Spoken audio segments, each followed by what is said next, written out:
move on to Victoria's section now. Victoria's got a few issues to wrap up for us. I've got two bits of the question. I want to quickly just cover safety, which is something we haven't talked about much this morning, and then look upon to the future and improving bus provision. Particularly on performance, I think many of us have been conscious of various letters and correspondence that we've had, and obviously I don't want this meeting to pass without at least touching on the number of collisions that's happened. For example, I believe that according to figures that you've given us from TfL, since April 2007, TfL buses have been involved with 500 and so recorded collisions, of which just shy of 5,000 have involved pedestrians. And inevitably, that's very expensive, and particularly with Claire, I notice on your job title you have performance in there. What analysis or revision or review of the cost do you do incurred by London as a result of these collisions? Because what steps are TfL undertaking to try and reduce your average of over 66, I think it is, collisions per day? I mean, we put a huge amount of effort into trying to reduce the number of collisions and improve the safety of our buses. Claire, I'm really sorry. Sorry, I've got a cold. These mics, you just need to get a little bit closer. Sorry, I'll just repeat then. We put an enormous amount of effort into reducing the number of collisions, increasing the safety of a bus service. We investigate and in partnership with the bus operators, every collision that takes place, understand why it happened, what can be done to change it, and so on. You do, or the contractors who run the buses do? Between just us, give that opportunity so we require the bus operators would in fact do a detailed investigation anyway themselves. For every bus collision? Yes, for any significant bus. Sorry. There's often. Sorry. And for the correction and for the record and for the minutes, for every bus collision? Or for every significant bus collision, in your words? Yeah, there'll be the odd collision which is just very, very minor, that won't lead to a detailed examination. But if anything of any significance, anything where anybody has been hurt, would be investigated. So presumably if you get hit by a big red bus, whether it's a current one or a new one, that doesn't change the fact that obviously that's extremely painful and yes. Difficult experience for the pedestrian. So are you assuring us that all pedestrian and bicycle collisions, of which I believe there are some 12,000 or so, any ones where people get hurt, yes, we would. Lots of bikes, for example, would clip a bus and nothing more come of it. Those wouldn't necessarily merit a huge investigation. Anything where anybody has had any hurt or any significant collision will be fully investigated. Say the bus companies would do that anyway. We make sure that that's done. How do you do that? We oversee it. First of all, we require operators to report every collision to a central database that we hold. We then monitor what they've done about it. We might send our own investigators in to investigate if we're not happy with the. So, for example, if a bus was to lose a wheel, we would send independent engineers in to make absolutely. It happens very, very rarely, but if that was to happen, we would send an independent investigator in to find out the source of that sort of problem.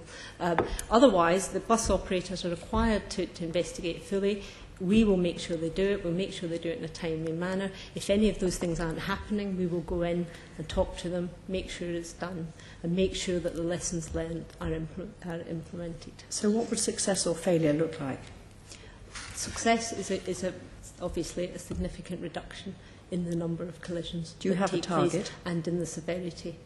No, you shouldn't. We all have targets for reducing the numbers, but there's never an acceptable number of people killed. No, I used to work for a public company.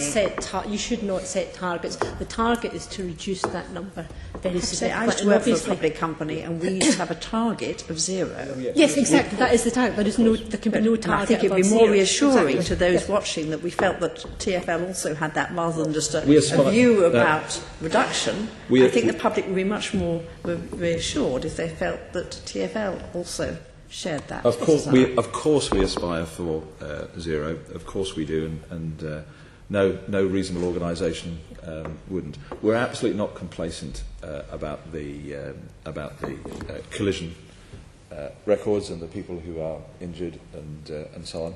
But I think it would be worth saying for the record that, and I hope Mark will agree with this, a very considerable number of our extended TfL family of bus drivers work for 5 and 10 and 15 and 20 years without any incidents whatsoever. And actually that is a tremendous testimony to the professionalism and the skill of the bus drivers that the bus contractors employ. Inevitably, as a result of employing a very large number of bus staff, there will be those who are not quite as proficient as others, and I'm absolutely satisfied that all of our bus contractors have got in place a really robust mechanism for investigating, deciding on the fault, trying to remedy those faults, and where necessary, terminating the employment of those people who are not safe to be allowed to drive buses in London. And I'm very satisfied about that. And I commend all the work that's being done by the operators and inside our own organisation for the attempts to further reduce the collisions and injuries, and we won't stop doing that.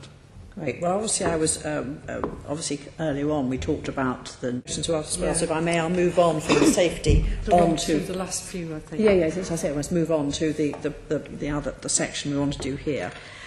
One of the things that, again, that's concerned us around this table is, as you say, and it's come up with several different questions, is whether we can look at a different way of bus planning and routes.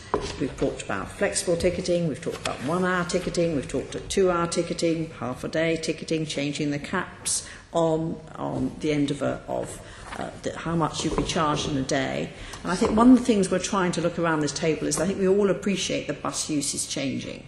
Is there some way of looking at, being a little more comprehensive reviews? We've looked at the advantages of localism and local planning and where that benefits local communities, the need for looking at hospitals, and I was absolutely devastated to understand that things can only be aspirational and don't actually have to be in fact, and I think that's certainly something we're going to follow up. So really my question to you all is, what can we do to look at, I know there have been studies done about looking at London as a grid itself rather than go on running those heritage routes, about saying, okay, let's break London down into a grid, let's look at new use. I think that's something that Val's taken up in the past.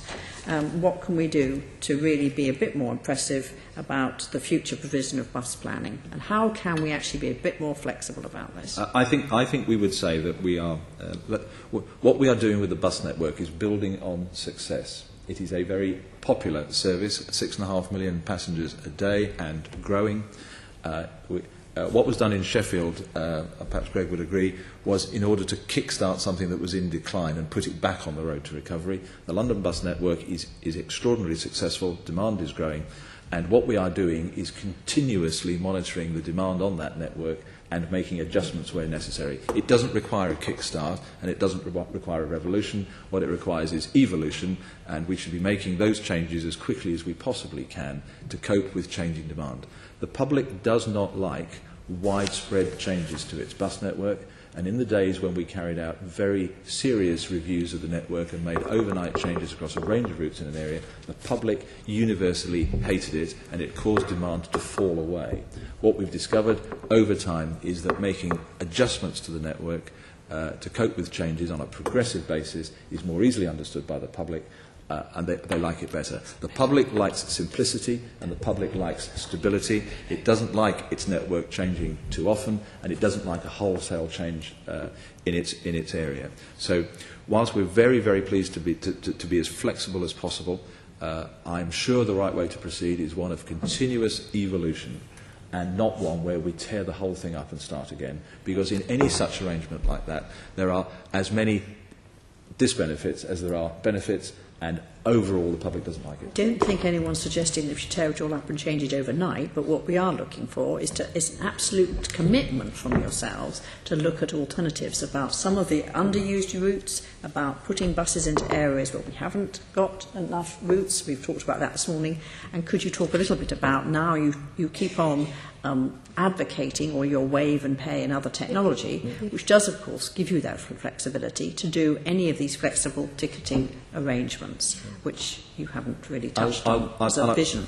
And Victor, I'm very happy just to do also with the point that came up last time, which is about the transfer ticket, because I know Caroline and I wouldn't be in the same room without discussing the transfer ticket at least once. Every of us around the table. Indeed so.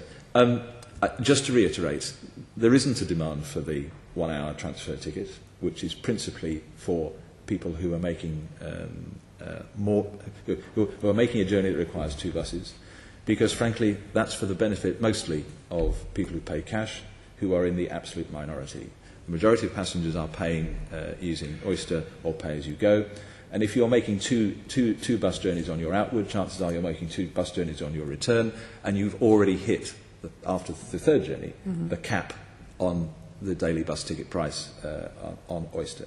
So the demand for that is already met through price capping. We can talk a lot about changing the cap and changing so on, but we are actually into an area there about affecting how much revenue, because if the purpose of this is for people to pay less money, then we'll get less fares income and the demand for subsidy will be greater.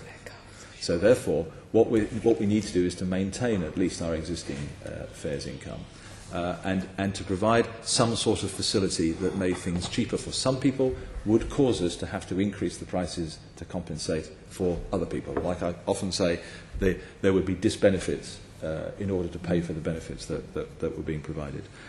There is no doubt that now with contactless smart card, which you get from your bank, and also the full range of Oyster and so on, people have the ultimate flexible ticketing operation for bus and for rail in this city. It's far superior to what exists in many others, and it's also very cheap. I don't think it's necessary, therefore, to think about changing the bus network in order to accommodate, if you like, changes in the pricing. I'm very confident that Londoners love the flexibility that they get in the current ticketing, the suite of tickets that we make available, and most of my postbag about such things is about how wonderful the flexible ticketing in London is. Just add one thing. There is a good potential behind Oyster, though, that you may have alluded to it in your question, which is that because of the Oyster product, we understand in a great deal more detail the kinds of trips that people are making. And it gives you a really good picture. So previously, for example, it was difficult to monitor and understand the kind of trips people were making if they got off a bus, used the tube and got back on a bus, or the scale of the interchange between buses. We would do that by passenger counts and roadside counts and so on. Oyster itself produces a really good picture of and we're feeding all that data into our planning data to understand better. Does that mean that some of the underused routes might be changed and we could have more routes where there aren't buses? We would say that the routes that are out there, they're not underused. They are used at a level that justifies their current frequency. Or we should, as part of the constant process, we're reducing or changing the frequency.